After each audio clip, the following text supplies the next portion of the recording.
Hello and welcome back to the Job Hunter podcast, the show that tries to find some of the UK's most interesting jobs. With the rise of TikTok dance trends and viral dance sensations, I thought I would ask the experts this week and speak to a professional dancer. And hopefully I can get some advice too on how to fix my awful moves. So sit back and enjoy as we jump into this week's episode. Welcome back to the Job Hunter podcast. On this week's episode, it's my pleasure to welcome Ellie Street. I'll be keeping Ellie on her twinkle toes, sashaying across the dance floor that is her life, and hopefully my two left feet will not hinder our splendid conversation all about her career as a professional dancer. So why don't we kick things off by hearing a bit more about Ellie's early life. What is it that you love so much about dance, and when were you exposed to it at a young age? Yeah, so it kind of just all flowed throughout my life. I started when I was 3 years old. My mum put me in some baby ballet classes, and I used to run around with scarves and just dance all over the place, and I loved it. And from then on, I did ballet, tap, and jazz as a child, and then as a teenager and young adult, I was just exposed to every type, so like hip hop, commercial. I did a bit of ballroom, just a bit of everything really. And yeah, it just kind of spiraled. It wasn't like I want to do this, it just happened. So is this kind of a spare time activity, or were you doing this alongside your studies, or how did it work when you were younger?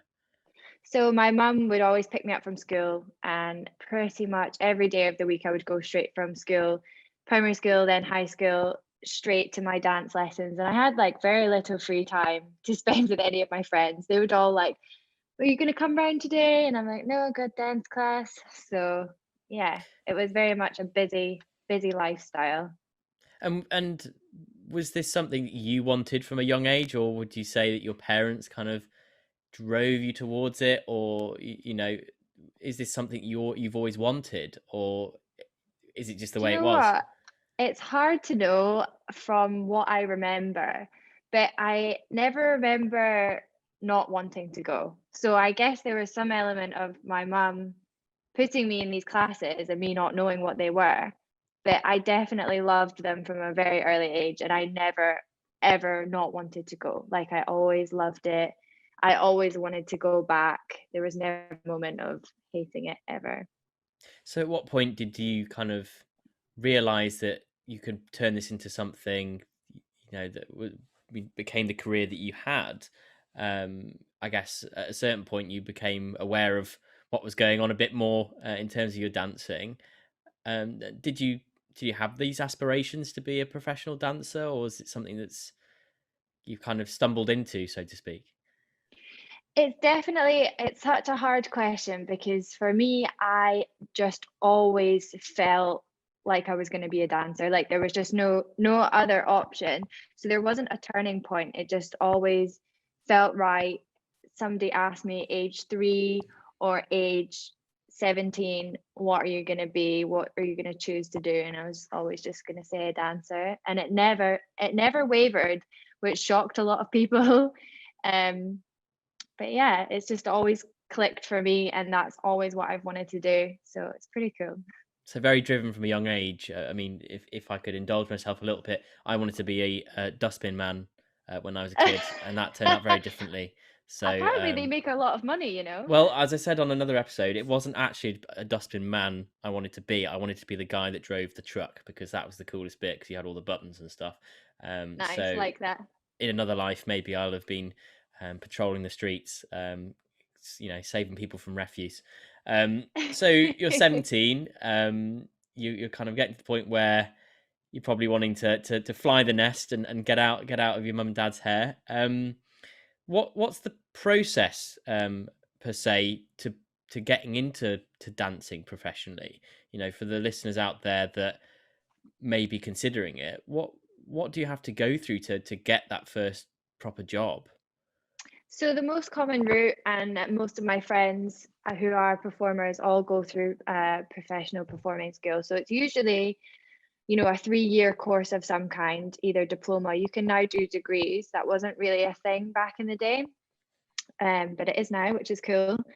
And yeah, you do 3 year course, like intensive, 8 in the morning till 8 at night, usually dance classes, singing, acting, and yeah, and then you head off to the big old smoke in London, and that's where everything really is, the auditions, the networking, and yeah, that was the route I took and most of my friends, but there's definitely people I know that have just loved dancing, never trained professionally, and taken class in London and worked on themselves by themselves, and they got professional jobs too, which is awesome. So it's whatever works for you, I guess.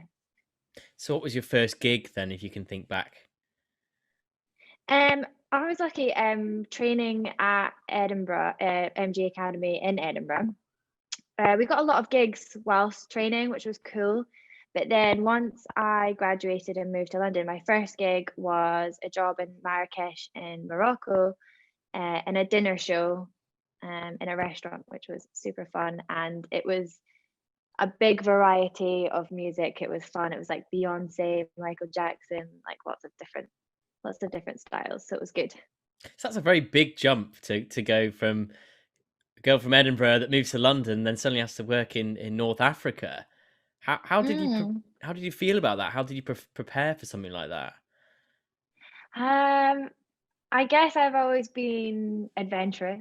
Um, I don't know. I just was excited by the fact, and I think social media helped in that I had seen other girls doing this job before, so it was something to aspire towards or something similar. There's a few big restaurants in Morocco and now similar in Dubai, etc. So yeah, it's something to look at and be like, oh, I'd love to do that. And it just so happened to be my first job. And I met a lot of other girls who it was their first job as well, and we all went together. We made a super awesome friendship, and it was just easy, like to make that leap. So did you throw yourself into the culture? Did you learn a bit of the language, or was it focusing on Oh dancing the my whole time? gosh. It's so hard to remember now. It was like 5 years ago. I was always in the souks, like with my friends. We'd always go in and try and find some nice jewelry and like barter with the people that were selling. And I had a lot of people come visit, so I like to show them like all the cultural sites. And yeah, I did learn a bit of the language. Don't remember any of it now. It's lost. Um, but yeah, I mean, the nice thing about that first contract was that it was really set. So we would dance every night of the week and we would have one day off. And then we'd have somebody that would step in a swing and then they would do our part for that night. So it was constant. There wasn't really much breathing time with work, but we had the days off, which was nice. So we could relax by the pool or explore. And was that travel kind of a key factor in pursuing this career as well? Did you always A want hundred to percent. be all Yeah. over the world? Yeah. Like I never wanted to stay put. I mean, moving to London was exciting and cool, but it was just never, it was always a stopgap. It was never the main goal. Like the main goal was to see as much of the world as I possibly can. And like places that people weren't always going. So at the time I felt Marrakesh was somewhere new. I hadn't heard anyone really talking about it.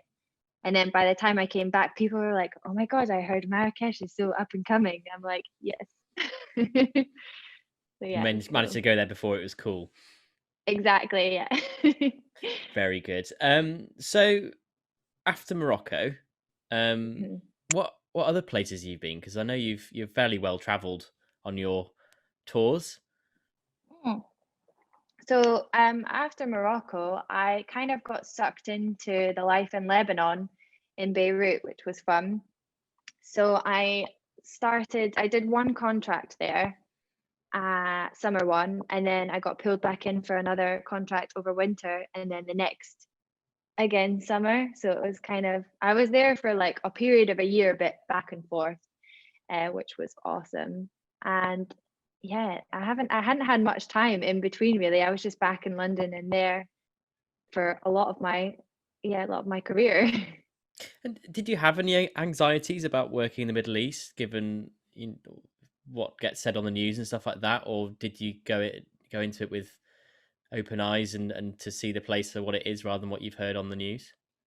Yeah, at the time I was terrified. Like I had a flight from London to Belgrade, and that was like my stopgap, and then I was flying to Beirut, and it was just terrifying. Like I was just already somewhere really foreign to me, and I was going somewhere even further that had no idea what it was going to be like, and I remember being so scared. And that first contract, I arrived in the middle of the night and was picked up by a taxi driver who couldn't really speak English, dropped me off at this apartment, and I was just stood outside with my bags and I was like, oh my gosh, like who's going to be in this apartment? And then I met the people that I was working with, and it wasn't English people. Like I was working with a whole variety of other nationalities. So like a Russian girl, a Lithuanian girl, some Spanish boys. Yeah, so it was just all very overwhelming. But I think I learned that first contract I did, I learned to relax. And I was very uptight at first, but they all helped me relax into it. I think they had a bit more something about them. I was scared. I think most people are quite scared for the first couple of months, whatever, of a new job, aren't they? So I imagine it must be even more scary when you're flying out to a far-flung location. Yeah. So these routines that you do, are they must be choreographed, I assume, that they're, or are they quite free flowing? Are you just told to get up on the stage and throw some shapes, or is it something you have to learn, and I guess learn quite quickly? Yeah, so for some of the contracts that I did, well, actually all of them, they were all choreographed and they were shows. So they were all about, I did 3 weeks intensive rehearsals, I think, before Marrakesh. And then when I arrived in Beirut before our show started, I think we had about a month.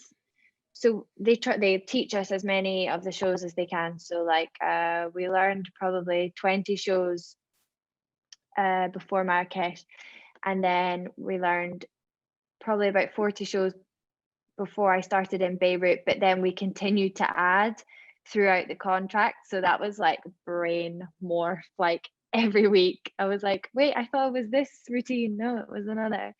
So yeah, it's a lot. And I did my second contract in Beirut, which was live television. So we would have 1 week, and then every Sunday we would go live and have, I think we started off with 12 routines a week, and then a person would be kicked out the show, so it would go down each week. So it was a lot. So talk me through that a little bit. How do you even begin to learn 40 different dance routines? I imagine that are minutes long. What do you do personally to remember all these different moves, or is it something you just always have just known how to do? No, like picking up routines has definitely been a personal struggle of mine. Some people naturally are really good with their memory, and it's a blessing. I'm so jealous. I work really hard to remember all the routines. It usually starts with, in the studio being taught it, then we film it, and I will just repeat in my room or whatever space I have, until it's stuck in my head. And sometimes if I panic that I'm not remembering it, I write it all down until I remember it, which is quite it's not common for dancers to do that, but that's my way if I get to a desperate situation. So you could find you're probably like a memory champion in your spare time. Just instead of applying it to dancing, you could apply it to other things. Imagine you might be able to fit the whole shopping list in your head. Yeah, when you oh go my to the gosh, I could shops. be like secret a mastermind. Definitely. So when you were a kid, who would you say was your biggest kind of dancing inspiration, or who do you think inspired you the most to keep going? Because I imagine there's some times where you probably wanted to not keep going. Yeah, oh my gosh, so many moments. It's hard. Like as a child, I loved musical theatre, and like a lot of old stuff. So I really enjoyed like Fred Astaire and Ginger Rogers, in Top Hat, and Gene Kelly in Singing in the Rain, and Chicago, and Bob Fosse. They were all really inspiring for me because that was the kind of style that I liked, like old school, musical theatre, jazz, that was my jam. But then as I got older and became a teenager, I started to idolize like Britney Spears and Christina Aguilera, and I wanted to be a pop star, even though I can't sing. Like it was never about the singing. I just always wanted to dance like them. So I used to always watch videos of Brian Friedman, who was Britney Spears' choreographer for a long time. And yeah, I think it was just generally musical theatre, live stage performances. I would just go and just my jaw would drop, and I would just want to be there so much. I would want to be in that dream. So is that like an aspiration of your own? Is to maybe in 20 years' time to have, young girls doing your choreography or idolizing you? Yeah, for sure. I definitely want to get into the choreography side of things. That is something I'm working on at the moment. It's tough because there's not a lot of opportunity at the moment, but I think I'm going to use the time that I have now to start and be more creative and use my contacts, get filming, get people involved, and just like have some fun with it and see what I can create, and maybe that will go somewhere. So I imagine that dancing is it's quite an intensive activity, an intensive profession. You're saying that you do what, 6 nights on, one day off kind of thing when you're out in Lebanon and places like that. Did you manage to avoid any significant injuries? Is it something that is just an occupational hazard in this Uh, profession? Never. I feel like whatever dancer you meet, they'll tell you they have an injury, and it's all usually pretty similar. Like it's usually a back injury or a knee injury, some sort of joint injury. But the thing is that I have struggled with back injuries and shin splints since I was like 16, which is a horrendous start to like my dancing career. But I just always pushed through, and I always had quite good physios. So I would always do the right things so that I would stay fit, be okay, and then have like a few down weeks like in the holidays, and I'd start to like crumble because I wasn't doing like the right amount of exercise, which I found in lockdown and falling to pieces. But yeah, a lot of the time you don't even have time to be injured. So if you are, you just got to pretend that you're not. And just the How show do you must keep go on. resilient then? How do you keep your head in the right headspace when you're doing all this rehab, or you are injured, to just be like, I'm gonna get back to it. I'm gonna get back to it. Is that just something that's kind of ingrained in you professional performers as kind of elite top of your career, or is that something you have to work on to tell yourself that you can get back out on stage? I think as I was training, our teachers would just like hammer it into the fact that we we aren't, when we're in a job, we aren't replaceable at that place in time. With dancers, we don't have stand-ins. Like obviously with the main character or the pop star or whoever is the main person, there's always a stand-in for them. If they're sick, it's fine. They can't do that with us. And if somebody is so ill that they step out, you have like however many hours to reset everyone's choreography. So one person is made, 20 people's lives a nightmare, and you just don't ever want to be that person. And I think with that, that's enough persuasion in my own head to be like, you just got to push through always. But in terms of like, I've never had time out where I've been like, right, I need to take this time off and not dance.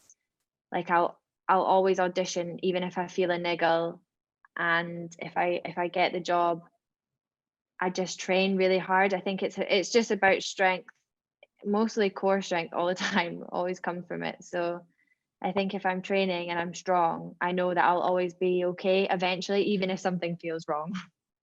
I Is don't that know. quite That's not tough very good. then, in terms of kind of managing your own expectations, but managing the pressure as well of knowing other people are counting on you a lot of the times? Like, do you ever think, do you ever get anxious about these performances or whatever, just because you know that there isn't a stand-in? Yeah, a lot. I think there's always constant worry and anxiety, especially in the performing world. It's not just about that, you know, it comes like with judgment on how you look and you know, body shape, and if you're actually good enough to be doing the job you're doing. And there's a lot, and sometimes it's just ignoring it. Like, it's such bad advice, but I think that's just what I do. I just push it to the back of my mind and just think about like then and now, and I got to do what I got to do. And mostly it's for me. It's not really for anybody else. I think I'm like, I do the show, it's for me. And I think every dancer feels like that because of how much love we all feel when we dance. Amazing. I'm going to take a bit of a segue away from what we're talking about. Let's lighten the mood a bit. Mhm. As I mentioned in the intro, I can't dance. I'm a terrible dancer. Um, and obviously we can get into what we can do to fix my dancing issues in a second. But before we do, um, you're pretty big on TikTok, I would say. You're down with the kids more so than I am. Um, what are your thoughts on all these current kind of TikTok dance trends? And do you think we'll be seeing those kind of moves being thrown on the nightclub dance floors come 21st of June, or are they staying around on TikTok and hopefully never seeing the light of day in the real world? Oh, definitely. I think they're going to be in nightclubs. I think as soon as we're set free, is going to be even worse than it is now. I love TikTok. I think it's so fun. It's a nice way for me to express myself when I'm not performing, but it's a very different world to like the performing world. And my agent actually like put out a huge post recently reminding people that like TikTok and Instagram is not, that is not who you are professionally. You need to separate it completely because it's just not, it's not the performing world. Like, you go to a class and you learn like a few minutes of choreography and you smash it out for an hour dancing and making it better, and TikTok's like a few seconds of like some like relaxed moves, and yeah, and then you're rewarded with like, I don't know, thousands and thousands of views and likes, and you're like, oh, I did really good, but it's not the one. But yeah, it's a bit of fun, and I do imagine there will be a few routines getting whacked out on the dance floor when we're allowed back in. So that's an interesting point you just said about, getting loads of likes or whatever. And um, how does that gratification compare when say put out a video on TikTok and it gets loads of likes compared to say doing a really good show? Would you always take one over the other, or do you enjoy them both in a certain sense? Oh yeah, it's not even like, you can't even compete with the feeling of being on stage. It's like the best feeling ever. And the excitement of even just being backstage and like you can see all the lights shining on the stage and you're waiting for your turn to go on. Like, it's awesome, and it feels scary and it feels like home at the same time, and you just can't even like really explain to somebody that doesn't have the same feeling as you. I mean, I don't, if I could, I would delete all my socials because social media is like, it's a killer, like from the inside. But it does have its pros, in that, you know, it's self-promotion. It's a good way to get your face out there, unfortunately, in this day and age. So yeah. So, as I said, I cannot dance. We're going to jump into our Tim's Three Tips segment, which is a little portion of the podcast that I do in the middle, where I asked my esteemed expert guests, who are very knowledgeable on their topics, to give three bits of advice, three little tidbits. So Ellie, I need your help. Can you give me three bits of advice on how to be a better dancer, so that when clubs do open again on the 21st of June, I'm not looking like a melon out there when I am throwing my shapes? It's so hard when people ask like, how can I be a better dancer, or like, show me how you dance. But I honestly feel like it's such a subjective thing. Like, you could be moving and someone would be like, what is he doing? Or someone could be like, yeah, I'm feeling it. So I think if you're moving, tip one, if you're moving and it feels good, you can't go wrong. So I would go with that. My second tip is, if you are struggling, pick a few moves So, like the classic like dad two-step, that's a good one. Maybe like the sprinkler. For those that can't see, Ellie is now demonstrating the sprinkler while I'm awkwardly shuffling from left to right. So it's a visual podcast as well as an audio one, thankfully. Love it. Yeah, pick a few classic moves, mix them up, string them together, smash them out, you'll be grand. And what was the last one I wrote down? Oh yeah, have a few tequilas. Don't forget to stretch, and you'll be perfect. Yeah.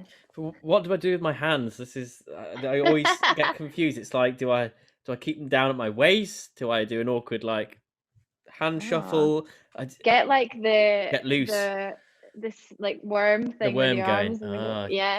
Very good, very good. Well, I might have to take your advice on tip number 3. It's probably the most sound advice, is to maybe get myself well oiled before I approach the dance floor, and to see how it goes. Yeah, it'll help.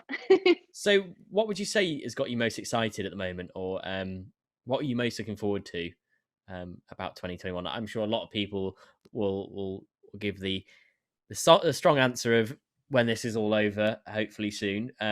But what specifically has got you excited? To be honest, like I said earlier, definitely being back on stage. I'm just absolutely dying to stand on the stage with some lights shining on my face and be absolutely sweating and finishing a show. That would be lovely. But I just started teaching with one of my friends. She's opened her dance school. It's been open for a little bit over a year now. And I've never really taught dance. So I'm super excited to get started with that, and kind of just that'll hopefully help me with my choreographing. We'll see. But yeah, hopefully it's just a new path on this journey, and it's exciting, and I'm looking forward to being around other people and sharing that instead of just doing it alone in my bedroom. That's a really important point, though. I completely forgot about that. That essentially you have to be around other people, whether that's other dancers or people watching you. You're quite young. I imagine you might not get vaccinated for a while. Is that something that you're concerned about, or potentially hoping you can do something about? Because obviously you need people to come watch you, don't you? Yeah, I think by the looks of things are slowly moving forward. I heard a few of the West End shows are reopening. They've got their dates ready. So a few of my friends that were in them are going back to rehearsals, and I think they just get COVID tested regularly. I've had a few auditions come through from my agent, some in Germany, which are quite exciting. However, I can't travel to them at the moment because of the law, which is standing in my way very rudely. But hopefully very soon we can push through, and COVID tests will just have to be the way, I think, for a while. And in terms of audiences, I think they can start to bring people in and check their temperature and stuff, and hopefully all is good. Well, fingers crossed for you there on that one. I've got a couple more questions for you, and then I'll let you go, because I know you're a busy woman. A couple of weeks ago, we had a really good chat with a professional free runner. It was a really, really good episode. And I'd quite like to ask you a very similar question, because I feel like there's a lot of synergy between what you were doing and what Katie was doing. So I'm imagining you probably want to have a bit of a rest when you're in your 80s, and probably not going to be throwing shapes on the dance floor on stage, at least in a professional capacity. But if you could kind of hypothetically look back and reflect on your career when you're 80, what would you consider a success? What would you be happy with when you retire? Like something I've achieved now, or something that I hope to achieve? Something maybe a bit both. Why don't we say, why don't we say both? Okay. I am super proud of, I would look back, definitely be proud of myself for moving to London and gaining my first job within a month. That is like my check. Like I'm so proud of myself at such a young age, and just really pushing myself. And I think future wise, I dream of West End. So like I would love to look back and be like, I did it. I starred in Mamma Mia 2025 or whatever. Like that would be cool. that would be a dream. Ellie, it's been absolutely fantastic to talk to you. Well overdue catch up. It's been a long time. Definitely. And yeah, it's been really, really fantastic to hear all about your life as a professional performer. And like I said, fingers crossed that you can get back out there very soon, with restrictions all coming up, and managed to avoid as much as I could talking about COVID, which is a real achievement on our own podcast, because it always comes up. But where can people kind of find out more about you if they want to follow you on social medias, or if they want to see any of what you've been doing? Yeah, so my Instagram is at Ellie Street, and Street has 3 E's because I'm edgy like that. And I have a little YouTube that I've just started, that's just Ellie Street as well. And yeah, I'm hoping to put a bit more into that. I'm starting a few courses, teaching and dance stuff, so that'll be plugged on there as well. So have a little look. Yeah, I'm sure we can chuck some of that in the show notes as well for anyone that wants to have a very good teacher teach them the moves. I'm afraid that I might be a lost cause, so I may not sign up, because I feel you probably just end up banging your head against the wall. But yeah, it's been an absolute fantastic chance to catch up with you, and yeah, best of luck for the rest of the year.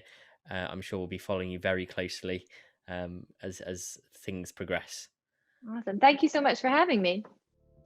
A huge thanks to Ellie for chatting with me today. It was great to hear about her life in dance, and I really hope she can get back to travelling the world soon. If you want to find out more about what Ellie gets up to, I'll put her links in the description below. I hope you've enjoyed this week's video, and if you have, why not consider giving it a like and also subscribe if you feel like it. It really does make a difference to our channel. Hit that bell notification so you never miss an upload, and I'll catch you next time on the Job Hunter podcast.